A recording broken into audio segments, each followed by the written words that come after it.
Το 1991, μία μητέρα από τη Θεσσαλονίκη έφτασε στο Άγιο Όρος με βαριά καρδιά. Η κόρη της, 16 ετών, έπασχε από σοβαρή νευρολογική ασθένεια. Οι γιατροί της είχαν δώσει ελάχιστες πιθανότητες για ζωή. Δεν μπορούσε να κινηθεί, ούτε να μιλήσει.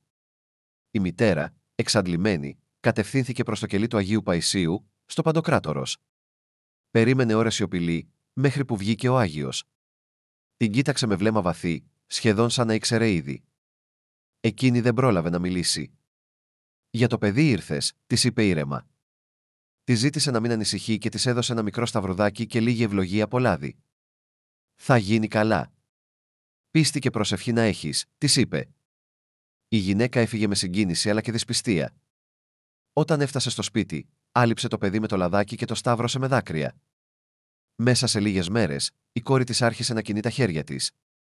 Σε 2 εβδομάδες άρχισε να μιλά. Σε λιγότερο από 1 μήνα, στεκόταν όρθια. Οι γιατροί έμειναν άφωνοι. «Αυτό δεν συμβαίνει σε τέτοια περιστατικά», είπαν. Εκείνη χαμογέλασε και τους έδειξε το σταυρό του Αγίου. «Δεν είναι δικό σας το έργο», είπε. Το θαύμα έγινε γνωστό μετά την κοίμηση του Αγίου Παϊσίου, όταν η ίδια η κοπέλα μαρτύρησε δημοσίως για τη θεραπεία της. Από τότε, η οικογένεια πηγαίνει κάθε χρόνο στην Παναγούδα και ευχαριστεί τον Άγιο για τη δεύτερη ευκαιρία ζωής.